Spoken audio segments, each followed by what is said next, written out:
पत्र केंद्रीय नाણામંત્રી निर्मला सीतारमणને पत्र લખવામાં આવ્યું છે। એન્ટી ડમ્પિંગ ડ્યુટી ન લાદવાના નિર્ણયને આવકાર્યો છે। વાસ્તવિક લાભ વિવર સુધી પહોંચતો નથી। સાથે જ આશીષ ગુજરાતી કહ્યું છે કે વિવર્સને મોંઘા ભાવે યાન ખરીદવાની ફરજ પડી રહી છે। નાયલોનમાં 80 થી 150 રૂપિયાનું માર્જિન છે। વિસ્કોઝમાં 120 થી 200 રૂપિયાનું માર્જિન। પોલિએસ્ટરમાં 2 થી 3 રૂપિયાનું માર્જિન।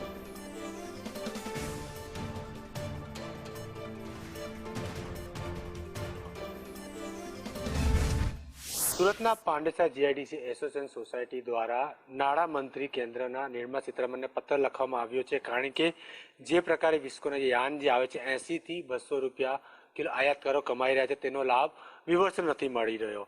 આપણી સાથે આશીષ ગુજરાતી ઉપસ્થિત છે જેઓએ પત્ર લખ્યો। સાહેબ, સમગ્ર બાબત કઈ રીતે છે, તમને પત્ર લખવાની ફરજ પડી છે, શા માટે? બાબત એવી છે કે ડીજીટીઆરે વિસ્કોસ ફિલામેન્ટ યાન અને નાયલોન ફિલામેન્ટ યાન પર એન્ટી ડમ્પિંગ ડ્યુટી લગાવવાની ભલામણ કરી હતી, પરંતુ નાણાં મંત્રાલય અને ટેક્સટાઇલ મંત્રાલયના પ્રયાસથી આ ડ્યુટી નકારી દેવામાં આવી છે। તો આપણે જે નાણાં મંત્રાલય અને ટેક્સટાઇલ મંત્રાલય જે રાહત આપી છે તો એ રાહતનો કોઈ સીધો લાભ વિવર્સને મળતો નથી। એટલે અમે નાણાં મંત્રાલયને રિક્વેસ્ટ કરી છે કે તમે એક મિકેનિઝમ બનાવો કે જેથી કરીને વિવરને જે લેન્ડેડ પ્રાઇસથી 1-2 રૂપિયા વધારેમાં આપણને જે એમને યાન મળે। પોલિએસ્ટરમાં એવું છે કે લગભગ 200 જેવા આયાતકારો છે, તો એ લોકોમાં કોમ્પિટિશન છે। તો પોલિએસ્ટરનું જે યાન જે છે ઇમ્પોર્ટ થાય છે તો એમાં લગભગ 2 થી 3 રૂપિયાનું માર્જિન રાખીને ઇમ્પોર્ટરો વિવરને વેચે છે, તો એ વસ્તુ રિઝનેબલ છે। તો આ વિવરનું શું કહેવાય શોષણ નહીં થાય એ માટેનું અમારે આ પ્રયાસ છે। તો આ યાન બેંક થકી ઇમ્પોર્ટેડ યાન વિવર્સને રાહત ભાવે મળે એવો અમારો પ્રયાસ છે।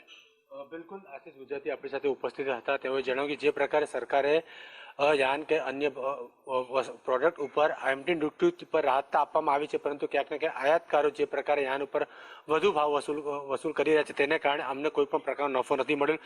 તેને લઈને તેમના દ્વારા જે છે કેન્દ્રીય વિત્ત મંત્રી ભાવ મુજબ કોન્ટ્રાક્ટ અપાયા હતો એ પ્રકારનું નિવેદન મેયર શુક્લાએ આપ્યું છે। સંદેશ અધિકારીઓ છે એ તમારી તપાસ કઈ રીતે કરી શકે? જો તમારી તપાસ કરશે તો તમારી સામે જે આક્ષેપ થયા છે એને કઈ રીતે બળ મળશે? આ તપાસ સ્વતંત્ર નિવૃત્ત ન્યાયાધીશ પાસે કરાવવી જોઈએ અથવા તો કોઈ સ્વતંત્ર બોડી પાસે કરાવવી જોઈએ।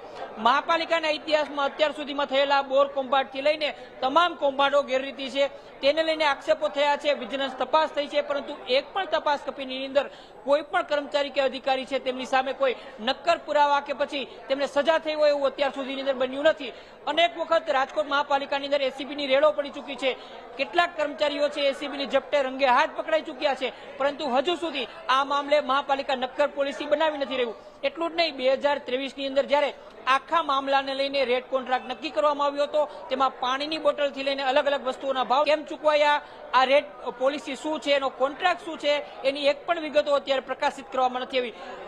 સંદેશ ન્યૂઝના સવાલ બાદ મ્યુનિસિપલ કમિશનર તુષાર સુમરાએ કહ્યું છે કે સાંજ સુધીની અંદર આ રેટ કોન્ટ્રાક્ટ કમિટી છે, રેટ કોન્ટ્રાક્ટ છે એને અમે પબ્લિકની સામે લાવશું, કમિટી રચશું અને ત્યારબાદ નક્કી કરશું કે ખરેખર ખોટું થયું છે કે એમને સવાલોના જવાબ આપવાને બદલે એવું કહ્યું હતું કે જો કંઈ ખોટું થયું હશે તો અમે પૈસા રિકવર પણ કરાવશું, પરંતુ એ સવાલ એ છે કે વિડીયોગ્રાફીનું બિલ હોય, પાણીનું બિલ હોય, અનેક બિલો છે ચૂકવાઈ ગયા છે, તેના રોકડા થઈ ગયા છે, તો આ પૈસા કઈ રીતે આવશે? વખતો વખત જ્યારે પણ મહાપાલિકા આ પ્રકારનો ખર્ચ કરતું હોય છે ત્યારે ચોક્કસ એ ખર્ચની રકમ નક્કી હોય છે, એ ખર્ચ છે તે કઈ દિશામાં કરવો એ નક્કી હોય છે, પરંતુ અહીંયા જાણે એટલી ઉતાવળ હતી કે આખું ડિમોલેશન કરી નાખવું અને તેના માટે લખલૂટ ખર્ચ કરવો। આ તમામ બાબતોને લઈને સવાલના ઘેરામાં મ્યુનિસિપલ કમિશનર છે, મીડિયાની સામે તેઓ ચોક્કસ 4 દિવસ બાદ આવ્યા છે, પરંતુ એમના આવવા છતાં પણ કોઈ સવાલોના સ્પષ્ટ જવાબ છે એ હજુ સુધી સામે નથી આવ્યા। જે મયુર, અહીંયા સવાલ ઘણા બધા થઈ રહ્યા છે, જે રીતે મેયર પણ ગોળ ગોળ જવાબ આપી રહ્યા છે, તપાસ કમિટી તપાસ કરશે, પરંતુ ખુદ તપાસ કમિટી શંકાના ઘેરામાં છે, ત્યારે તપાસ યોગ્ય અને ન્યાયી રીતે થશે કે નહીં એ સૌથી મોટો સવાલ થઈ રહ્યો છે। જનતાના જે પૈસા છે ક્યાં ગયા, કોણે ખાધા, સવાલ ઘણા બધા થઈ રહ્યા છે, ત્યારે એક પૈસાનો હિસાબ મળશે કે નહીં એ સૌથી મોટો અહીંયા સવાલ છે। અને સાથે તપાસ કમિટી જે છે, તપાસ સમિતિ જે રચવામાં આવી છે એના પર પણ શંકાના ઘેરામાં છે। બિલકુલ હિના, ચોક્કસ કહી શકાય, કારણ કે જે પ્રકારે છેલ્લા 4 દિવસથી આખો મામલો રાજકોટની અંદર ટોક ઓફ ધી ટાઉન બન્યો છે. આજે મેયર અને કમિશનર છે મીડિયાની સામે આવ્યા છે. સામે આવતાની સાથે તપાસ કમિટી કરવાની વાત કરી છે. પહેલા એ વાત હતી કે રેટ કોન્ટ્રાક્ટ 2023નો છે એને રદ કરી દેવામાં આવે. જો તાત્કાલિક અસરથી તેનું આ પ્રકારનું પગલું લેવામાં આવે ને રેટ કોન્ટ્રાક્ટ રદ કરી દેવામાં આવે તો ચોક્કસ જે આક્ષેપો થયા છે તેને બળ મળે. પરંતુ આ આક્ષેપોની સામે આખી રણનીતિના ભાગરૂપે અત્યારે તપાસ કમિટી છે એ રચવાની વાત કરવામાં આવી છે અને તપાસ કમિટી છે એ 5, 15, 20 દિવસ સુધી કામ કરશે અને ત્યારબાદ એક નાનકડો રિપોર્ટ આપી દેશે કે આમાં કંઈ જ ખોટું નથી થયું. જે કંઈ પણ થયું છે રેટ કોન્ટ્રાક્ટ હેઠળ થયું છે. એટલે આખો મામલો દબાવી દેવા માટે આ આખું તપાસ કમિટીનું નાટક થતું હોય એવું પ્રથમ દ્રષ્ટિએ લાગી રહ્યું છે. જી મયુર,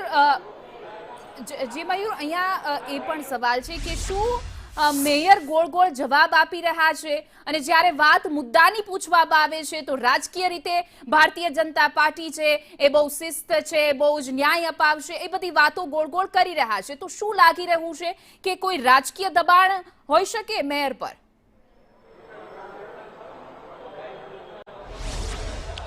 બિલકુલ હિના, ચોક્કસ પ્રકારે રાજકીય દબાણ હોઈ શકે, કારણ કે છેલ્લા 2 દિવસથી મીડિયાની અંદર કોઈ વિગત ના આવે એ માટે પ્રદેશમાંથી દબાણ આવ્યું હતું. મીડિયાની સામે કોઈ મોટો નેતા આવીને નિવેદન ના આપે એ માટેની સૂચના છે પ્રદેશમાંથી આવી હતી. બીજેપીના જ કેટલાક લોકોએ કહ્યું હતું કે અમને આ મુદ્દે મૌન રહેવા માટેની સૂચના આપવામાં આવી છે. હિના, હું તમને વધારે જણાવી દઉં કે આજની પત્રકાર પરિષદ છે તેની અંદર ન માત્ર મેયર કે સ્ટેન્ડિંગ ચેરમેન પરંતુ પત્રકાર પરિષદની શરૂઆત શહેર ભાજપ પ્રમુખ માધવ દવેએ કરી હતી અને કહ્યું હતું કે અમે પ્રજાની સાથે ઉભા છે અને જે કંઈ પણ આક્ષેપ છે તેને લઈને પાર્ટી ગંભીર છે. પાર્ટી ગંભીર હોય તો નિષ્પક્ષ અને તટસ્થ તપાસ માટે નિવૃત્ત ન્યાયાધીશ છે તેની ભલામણ કરી શકે છે. આખા મામલાની અંદર પાર્ટી જે પ્રકારે બદનામ થઈ રહી છે, શહેર ભાજપ જે પ્રકારે બદનામ થઈ રહ્યું છે, મહાપાલિકાની અંદર ભાજપની જે સત્તા છે તેના કેન્દ્રમાં રહેલા લોકો બદનામ થઈ રહ્યા છે, પૂર્વ પદાધિકારીઓ બદનામ થઈ રહ્યા છે. તો આ જે બદનામી છે એને રોકવા માટે સૌથી પહેલા નિષ્પક્ષ તપાસ થવી જોઈએ. પરંતુ તપાસ કોણ કરશે? તપાસ તો મહાપાલિકાના એવા અધિકારીઓ કરશે જે પોતાના આકાઓને, પોતાના ઉચ્ચ અધિકારીઓ છે તેમને બચાવવાની કોશિશ કરશે. અહીંયા નોંધવાની બાબત એ છે કે 2 થી 3 લોકોએ એવા પણ વાત કરી હતી કે કોઈ નીચેના કર્મચારી કે અધિકારી છે એમને ગેરરીતિ કરી હશે તો અમે ચોક્કસ આ મામલે પગલાં લેશું. પરંતુ સવાલ એ છે કે નીચેનો કર્મચારી છે પાણીનો ગ્લાસ પણ પોતાની મરજીથી ભરી ના શકે. અહીંયા તો લાખો રૂપિયાના બિલની વાત છે તો પોતાના આકા એટલે કે ઉચ્ચ અધિકારીઓ છે તેમની મરજી વગર એક પણ પ્રકારનું કામ ના કરી શકે, એક પણ પ્રકારનો ઓર્ડર ના આપી શકે, એક પણ પ્રકારની નીતિ નક્કી ન કરી શકે. અહીંયા તો જેને નીતિ નક્કી કરી છે એ જ પ્રથમ દ્રષ્ટિએ દોષિત છે અને એમની સામે જ કાર્યવાહી થવી જોઈએ. પરંતુ કાર્યવાહી કરવાને બદલે માત્ર તપાસ કમિટીનું નાટક કરવામાં આવ્યું છે અને રાજકોટની પ્રજા જે રીતે છેલ્લા 4 દિવસથી ચર્ચા કરી રહી છે કે આખા કૌભાંડની અંદર મોટા મગરમચ્છો છે એ બચી જશે અને નાની માછલીઓ છે એને પકડવામાં આવશે, તેને બલીને બકરે બનાવવામાં આવશે અને ત્યારબાદ તેને પણ છોડી દેવાનું નાટક થશે. જી બિલકુલ મયુર, નાટક તો ચોક્કસથી થઈ રહ્યા છે. આપ અમારી સાથે જોડાયા, આપનો આભાર.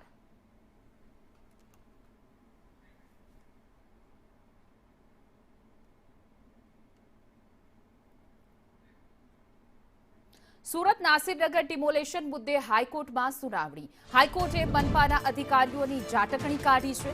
મનપાએ યોગ્ય જવાબ ન આપતા